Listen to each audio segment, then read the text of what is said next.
3 महीने से ज्यादा वक्त से चल रही जंग में इजराइल ना अपना एक अगवा किया हुआ बंदा छुड़ा पाया है और ना ही हमास को खत्म करने की जो बड़ी बड़ी बातें थी वो कहीं पहुंचती हुई दिख रही हैं। हमास लगातार जवाबी हमले कर रहा है। हालत यह है कि अभी सेंट्रल इजराइल में ढेर सारे रॉकेट उसने फेंके हैं जिससे बहुत नुकसान का अंदाजा तो नहीं है, लेकिन एक बात बहुत क्लियर है कि हमास को वो कमजोर नहीं कर पाए। उधर स्टारबक्स जैसी ये कंपनी जिसने इजराइल का शुरू में साथ दिया था, उसके प्रॉफिट लगातार गिरते गए हैं और वो लगातार संकट में आई है। इसका मतलब यह कि पूरी दुनिया में स्टारबक्स का बायकॉट हो रहा है। साथ में हूती के हमले रुके नहीं हैं, अमेरिका से लेके ब्रिटेन से लेके पूरे यूरोप में, और अब यूनाइटेड नेशंस के अंदर भी लगातार इजराइल पे हमले हो रहे हैं। हमले मतलब लगातार इजराइल की लानत मलामत हो रही है और ऐसा लगता है कि इजराइल अब धीरे धीरे झुक रहा है। यह सारा कुछ इजराइल और अमेरिका के अखबारों की खबरों के माध्यम से ही मैं आपको बताऊंगा इस वीडियो में। बने रहिए मेरे साथ, देखते रहिए पूरा वीडियो।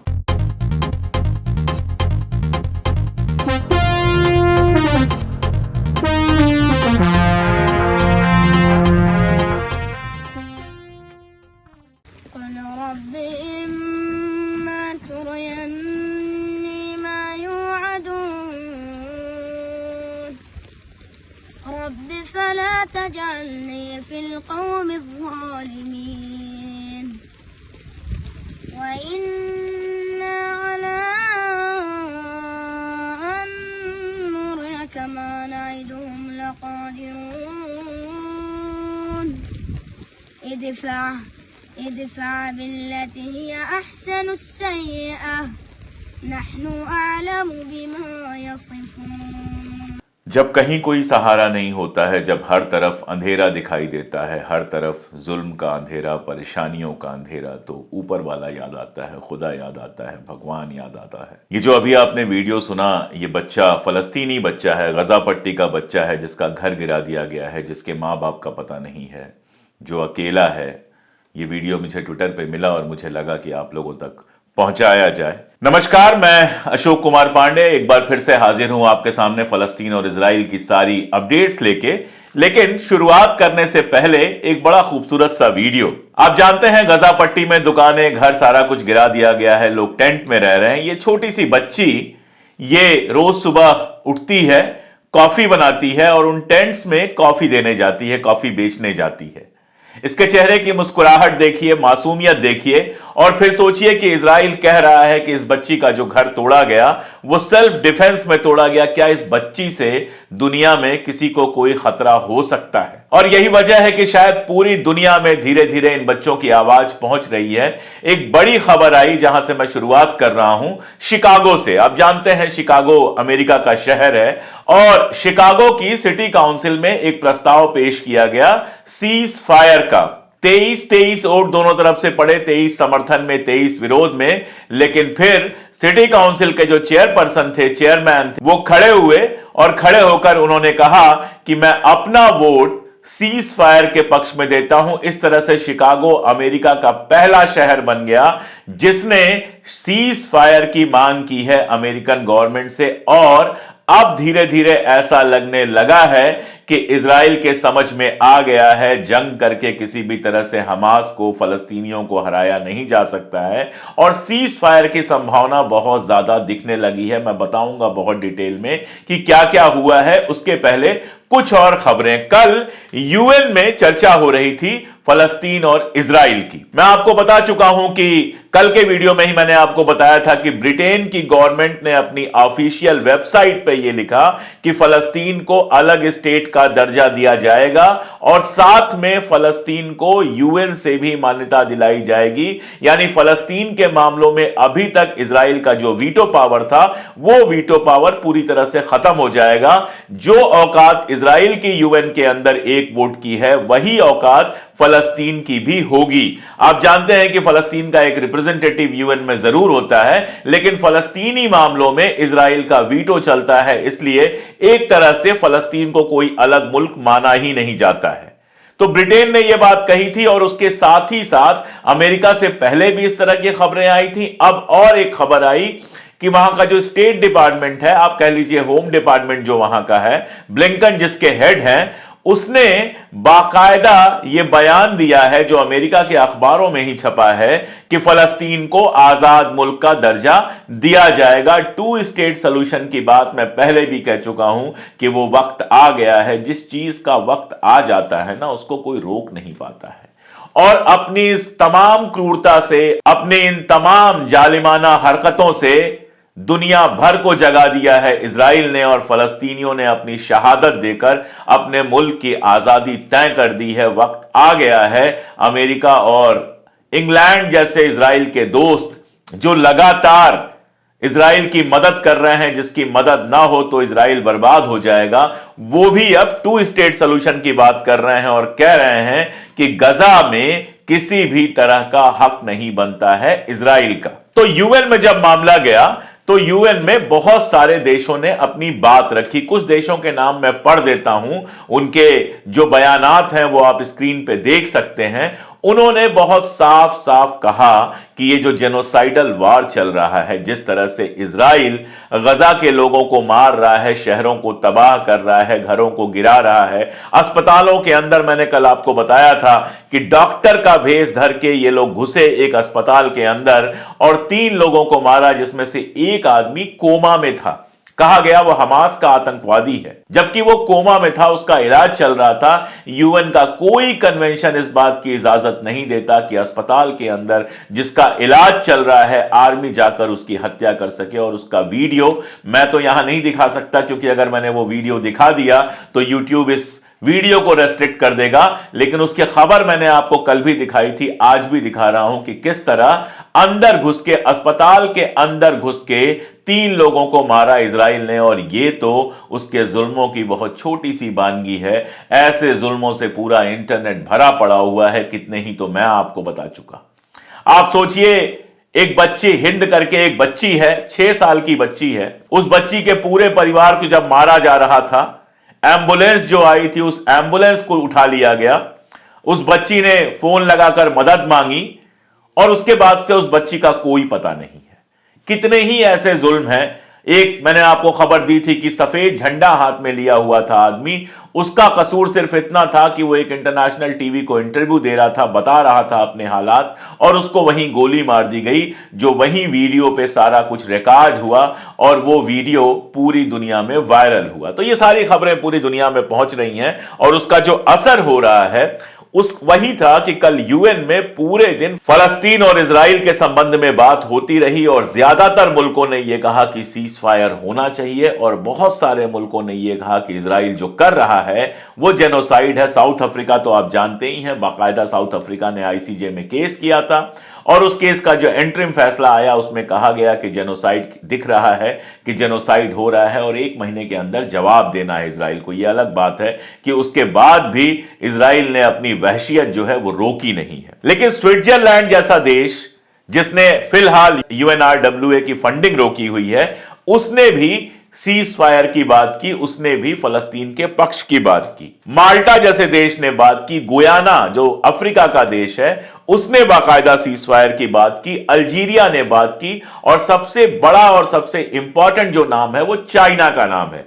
दरअसल चाइना इस पूरे के पूरे किस्से में एक बेहद अहम किरदार बन के आया है, जो किरदार हमारे हिंदुस्तान का होना चाहिए था। मैं क्या कहूं, दर्द होता है ये कहते हुए कि हिंदुस्तान ने कोई भी रोल वहां पर नहीं निभाया। हिंदुस्तान बिल्कुल जैसे इस पूरी बातचीत से, इस पूरे माहौल से बाहर हो गया है, उसको कोई पूछ नहीं रहा है। और ये मेरे जैसे आदमी के लिए दर्द की बात है। आप जानते हैं मैं जर्नलिस्ट नहीं हूं, मैं हिस्ट्री लिखाता हूं, तो हिस्ट्री जानता हूं मैं कि किस तरह से महात्मा गांधी, जवाहरलाल नेहरू फलस्तीन के साथ खड़े हुए थे। जवाहरलाल नेहरू तो बाकायदा फलस्तीन गए थे। उसके बाद भी हमारी नेता, चाहे इंदिरा गांधी रही हो, हमारी प्रधानमंत्री अटल बिहारी वाजपेयी रहे हो, इन सब लोगों ने हमेशा फलस्तीन के पक्ष में आवाज बुलंद की थी। और इसीलिए अरब कंट्रीज के बीच हिंदुस्तान की एक अलग इज्जत थी। हिंदुस्तान का जब भी कोई नेता अरब कंट्रीज में जाता था तो उसकी जबरदस्त खातिर तवज्जो होती थी। अब तो बस तिजारत बाकी रह गई है, और उस तिजारत के चलते यूएई में या बाकी मुल्कों में जब हमारे प्रधानमंत्री जाते हैं तो उनकी आवभगत होती है, लेकिन वहां के इंटरनल मसलों पर, वहां के पॉलिटिकल मसलों पर अब हिंदुस्तान की आवाज कोई नहीं सुन रहा और हिंदुस्तान की दरअसल कोई आवाज रह नहीं गई है। यह हमारे लिए थोड़ा सा शर्म का मामला है। चाइना ने पूरे पुरजोर तरीके से, पूरे मजबूत तरीके से अपनी आवाज उठाई। पहले भी वो कह चुका है और फिर से आवाज उठाई। पहली बात तो उसने ये कही कि UNRWA, जिसको बनाया ही गया था फलस्तीन के रिफ्यूजियों की मदद के लिए, उसको जो अमेरिका, UK और बाकी कंट्रीज ने फंडिंग रोकी है वो एकदम गलत है। UNRWA के बारे में मैं डिटेल में आपको बता चुका हूं। 1948 में यह संस्था बनी थी और यह बनाई इसलिए गई थी क्योंकि बहुत सारे रिफ्यूजी जो फलस्तीन के थे, जिनको अपने घरों से निकालकर इजराइल बनाया था। इजराइल नाम का कोई मुल्क तो है नहीं। इजराइल तो केवल फलस्तीनियों के घर, फलस्तीनियों की संपत्ति, फलस्तीनियों की जमीन लूटकर बना हुआ मुल्क है। उस इजराइल के जुल्म से जो परेशान फलस्तीनी थे, उनकी मदद के लिए UNRWA बना था। और इजराइल भी शुरू में बड़ा खामोश था क्योंकि उसको लगता था कि अगर यह मदद नहीं मिलेगी तो फलस्तीनी अपने घरों की तरफ लौटेंगे और वह दिक्कत तलब बात होगी। लेकिन अब इजराइल चाहता है UNRWA कैसे भी खत्म हो जाए और इसीलिए उसने आरोप लगाया कि 12 लोग ऐसे थे UNRWA के जो काम कर रहे थे हमास के लिए, 7 अक्टूबर के हमलों में जो शामिल थे। अब उन 12 लोगों पर एक रिपोर्ट दी UNRWA के हेड ने। पहली बात तो यह कि वहां पे 12,000 लोगों में से सिर्फ 12 लोगों के ऊपर आरोप है और सिर्फ इजराइल ने आरोप लगाया है।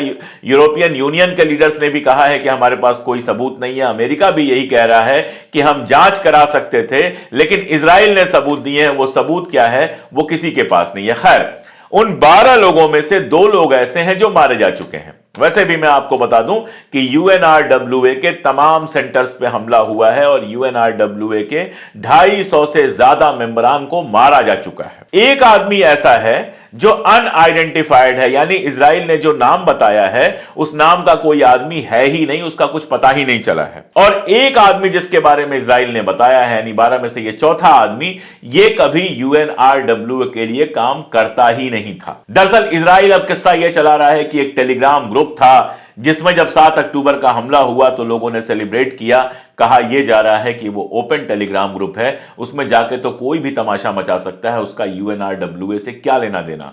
वो UNRWA का ऑफिशियल नहीं है। और मैंने बताया कि जिन 12 का नाम लिया गया उसमें से 2 मारे जा चुके हैं, एक को पहचाना नहीं जा सका और एक कभी UNRWA का मेंबर रहा ही नहीं, यानी बचे 8। तो चाइना ने यह सवाल उठाया है कि 12,000 लोगों में से अगर 8 लोगों की कोई गलती है भी तो इसकी बिना पर UNRWA की फंडिंग कैसे रोकी जा सकती है।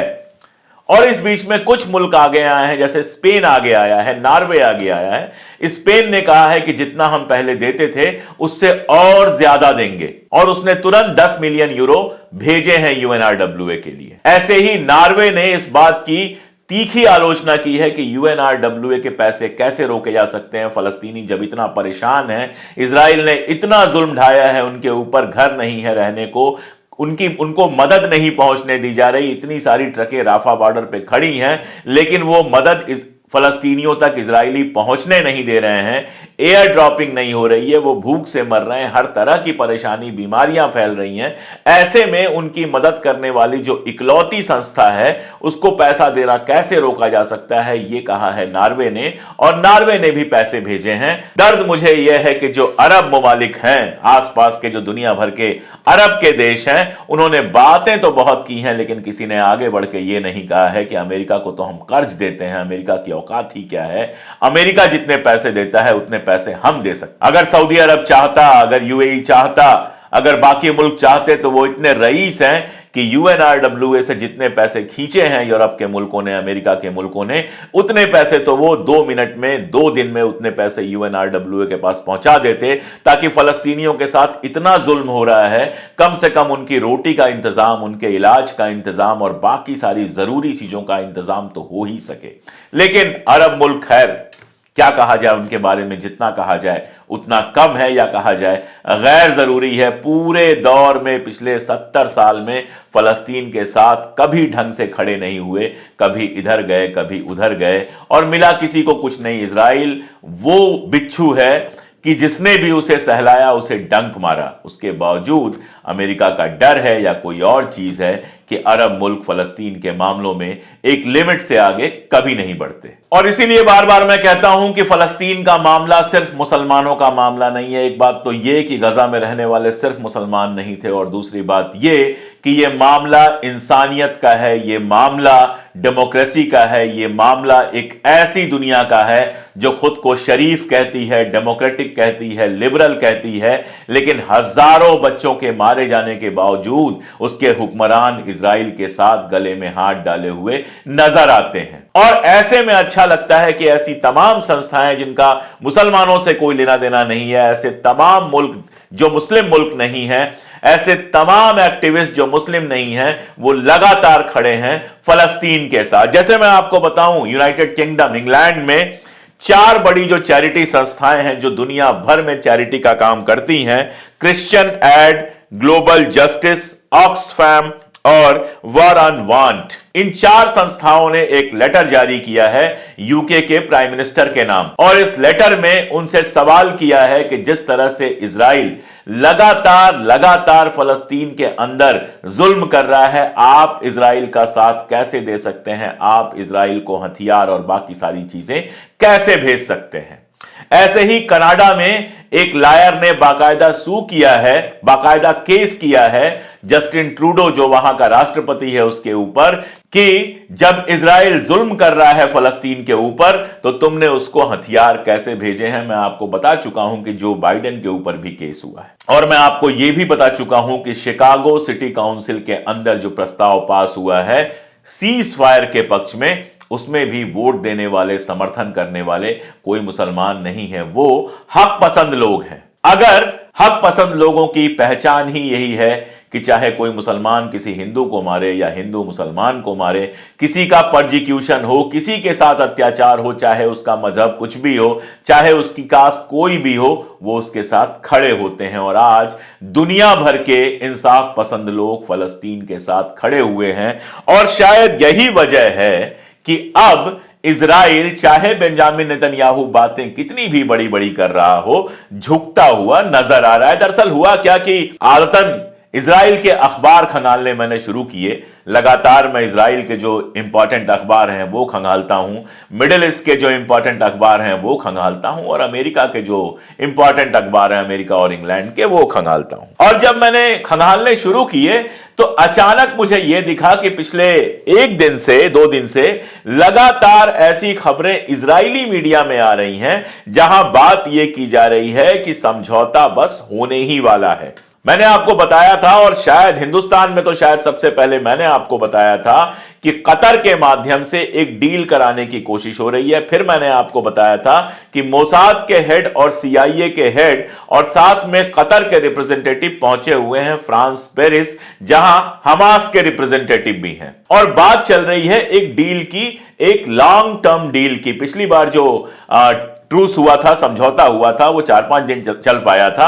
इस बार लोग कह रहे हैं, इस बार जो डील हो रही है उसमें यह कहा जा रहा है कि यह 4-5 दिन का नहीं, लंबा मामला है। और आज इजरायली अखबारों ने बाकायदा इस डील की डिटेल खबरें छापी हैं। जो खबरें निकल के आ रही हैं उससे समझ में यह आ रहा है कि यह मल्टी स्टेज डील होगी, यानी कई स्टेज में होगी, जिसमें पहला स्टेज यह होगा 35 दिनों का, 35 डेज का पहला स्टेज यह होगा जिसमें पॉलिटिकल जो एक्टिविस्ट हैं उनको रिहा किया जाएगा, यानी रोज एक होस्टेज को रिहा करेगा हमास, रोज एक होस्टेज को रिहा करेगा, जिन लोगों को अगवा करके इजराइल के उसने अभी भी रखा हुआ है, और इजराइल इतनी लंबी लड़ाई के बाद अपना एक भी होस्टेज छुड़ा नहीं सका है।